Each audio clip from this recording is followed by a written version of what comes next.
गोगा जी ने देखा कि अर्जुन सर्जन सामने आए, क्रोध आया, सोचने लगे हे अर्जुन सर्जन, तुमने आखिर वंश का नाश करने में कसूरी नहीं छोड़ी, इस राज्य वंश पर तुम कलंक हो।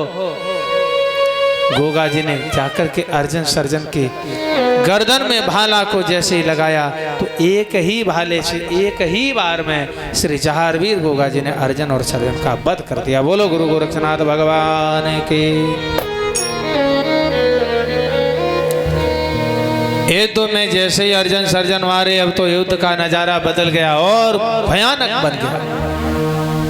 राजा ने सोचा अब तो जहारवीर बचा है, अर्जुन सर्जन थोड़ा बहुत हिस्सा लेते, वो भी काम खत्म, ऐसे ही मारना है बस। लेकिन लूनादे ने सारी सेना पत्थर की बना दी, अनंगपाल राजा रह गए, बस गोगा जी की माया ने खुजली उठा दी। अब क्या करे, हार मानकर राजा ने झंडा को झुका दिया, बंद लड़ाई करवा के जहर को पुकार किया। गोगा जी अर्जुन और सर्जन के शीश भाले की नोक पर टांगते हैं और लेकर के महल की तरफ चलते हैं। राजा को माफ कर दिया। राजा अनंगपाल रोने लगे कि मेरी सेना सब खत्म हो गई। लूनादे को हुक्म दिया, गोगा जी ने सारी सेना जो पत्थर की बनाई थी वो सही हो गई, मरे वो तो मर ही गए। सबको लेकर महाराज अनंगपाल भागे जान बचा करके, और गोगा जी महल में आते हैं। बाछल माता को आवाज लगाई, मैया बाछल ने जब घोड़ों के टापों की आवाज सुनी, मन में सोचा कि मेरा पुत्र वापस आ गया, युद्ध जीत गया। प्रसन्न थी माँ, और गोगा जी अपने भाले की नोक पर सिर छुपाए हैं पीछे। मैया दो थार लेकर के आओ। माँ ने सोचा कुछ धन इनाम लेके आया होगा। गोगा जी के सामने थार लेकर के आई। जब थार सामने लाई गोगा जी ने, वो अपना भाला आगे बढ़ा दिया और दोनों थारों में एक एक शीश रख दिया। जो अर्जुन और सर्जन के शीश कटे देखे, बाछल माता का हृदय रो गया, आंखें खुली की खुली रह गईं।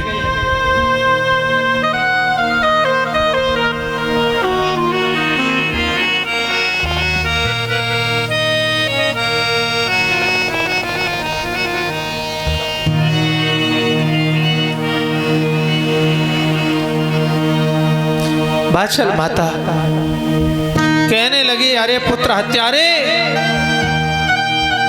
तूने आखिर वंश का नाश कर ही दिया। तूने अपने बाजुओं को स्वयं काट लिया, इतना भी नहीं सोचा कि ये तेरे खास भाई है। हे जहारवीर, तेरे रहते हुए कैसे हो गया? जहारवीर, अब तू मेरे पुत्र कहने के लायक नहीं रहा। तूने वंश का नाश कर दिया, इसलिए अब तू चला जा यहाँ से, तुरंत मेरी आंखों से दूर हो जा।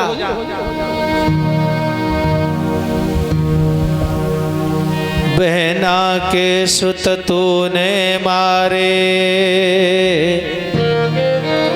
बहना पूछे क्या कह दूंगी। हत्यारे रमजा मैलन से, अब मुख नए तेरो देखोगे। आज के बाद अपनी सूरत मुझे मत दिखाना, चला जाए। जल्दी चला जा मैल से, मुँह मुझको दिखलाना नहीं। जब तक रहे जिंदा जमी पर, लौट कर आना नहीं। कभी लौट करके मुंह मत दिखा देना। गोगा जी सर झुकाए खड़े हैं, बाछल माता को क्रोध है। लेकिन माँ ने जब कहा कि कभी मुंह मत दिखाना और मैं तुझे देखना नहीं चाहती, गोगा जी ने मन में संकल्प लिया, हे माता, आज तक तेरा ये पुत्र तुम्हारी आज्ञा में चलता आया है।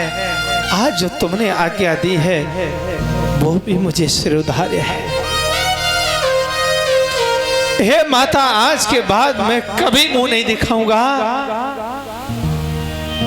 और जिस दिन मुंह दिखाना पड़ गया उसी दिन मैं धरती में समा जाऊंगा। ये गोगा जी ने मन ही मन संकल्प ले लिया। भक्तों, केवल एक बाणी ने आज जो बाण मारा है, उस बाण से श्री गोगा जी अपनी माता से दूर हो।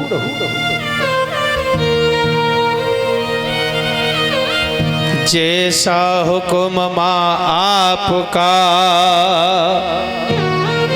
मैं सिर के बल निभाऊंगा। जैसा हुक्म माँ आपका, मैं सिर के बल निभाऊंगा। जब तक रहे जिंदा जमी पर, कभी मुंह नहीं दिखाऊंगा। गोपी चंद सा जोगी बनकर घर घर में अलख जगाऊंगा, लेकिन मां तुम्हें कभी मुंह दिखाने नहीं आऊंगा।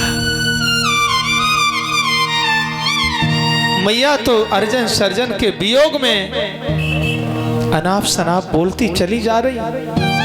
गोगा जी ने पुनः घोड़े को वापस किया। घोड़े को जब वापस किया, श्रीयल रानी पास में, स्वामी ये क्या कर रहे हो? मैंने जान लिया कि तुमने क्या संकल्प लिया है। अभी तो शादी के कुछ दिन हुए हैं और आपने ये संकल्प ले लिया, महाराज मैं तुम्हारे साथ चलूंगी, जहां आप रहेंगे वैसे मैं रहूंगी, आपके साथ चलूंगी। गोगा जी ने कहा नहीं नहीं, बिल्कुल ऐसा नहीं हो सकता, ऐसा नहीं हो सकता, क्योंकि श्रीयल अभी मेरा कोई पता नहीं है कि मैं कहां जाऊं और मैं तुम्हें कहां कहां लिए जाएंगे।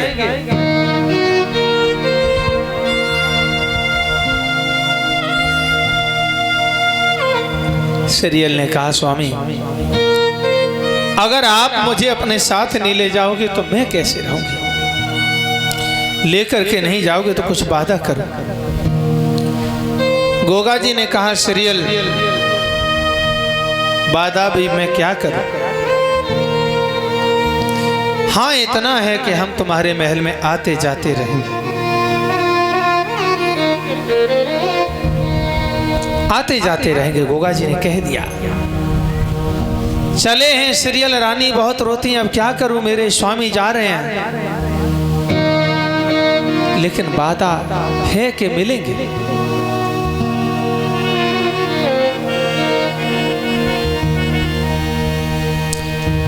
घोड़े को आगे बढ़ा दिया, महल से निकल गए। गोगा जी मन में सोचने लगे, अब कहां जाऊं मैं? भयानक युद्ध हुआ है, चारों तरफ देखा जाए ददरेवा नगर के चारों तरफ लाशें पड़ी हैं, और ऐसे में गोगा जी को ताना मिल गया कि मुंह नहीं दिखाना है। सब कुछ एक क्षण में त्याग दिया, केवल अपनी माता के वचन को निभाने के लिए। है आज कोई ऐसी संतान, कोई है ऐसा बेटा जो अपनी माता और पिता के लिए इतना कर सके? जहारवीर गोगा जी की वीरता इसीलिए संसार में प्रख्यात है। फिर भी उन्होंने कर्तव्य निभाने की सोची, उसी जगह से होकर के निकले जहां अर्जन सर्जन को मारा। सोचने लगे मेरे सिवा दूसरा मेरे परिवार में कौन है, और अर्जन सर्जन का दाह संस्कार करने वाला भी कोई नहीं है, लेकिन दाह संस्कार भी मैं कैसे कर सकता हूं? अर्जन सर्जन के शीश तो महल में है, वो धन रण में है। चिंता में खड़े हैं। थोड़ी देर में पंजाब के रहने वाले बाबरी वीर आते हैं, जिनका राज्य एक भयानक तूफान में बर्बाद हो गया।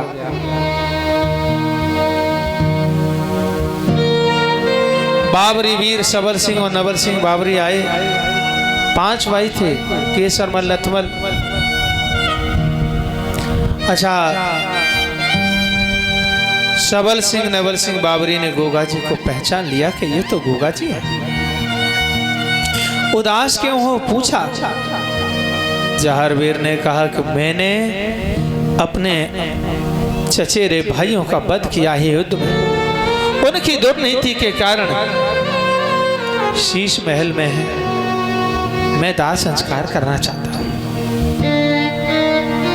कैसे करूं? बिना शीश के। गोगा जी की आज्ञा पाई सबल सिंह नवल सिंह बाबरी ने कहा मैं इस कार्य को पूर्ण करूंगा।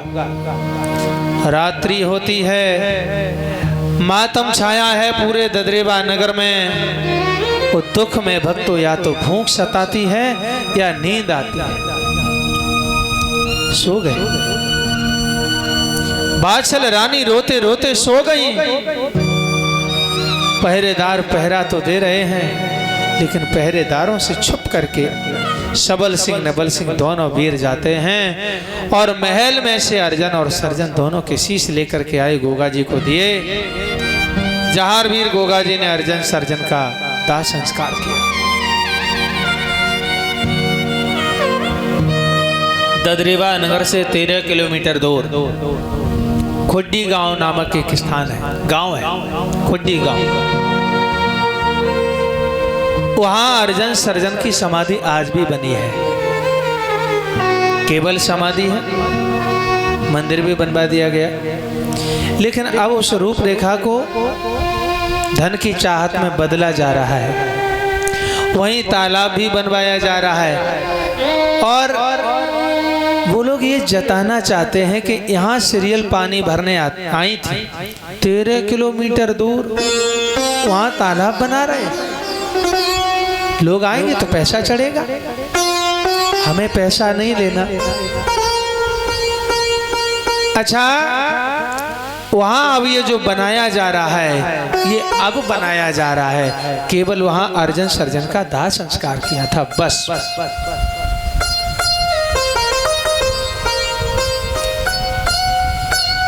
गोगा जी आगे गए गुरु गोरखनाथ जी के पास। गोरखनाथ जी ने पूछा बेटा तुम क्यों आए? अभी तो तुम आए थे। बोले गोगा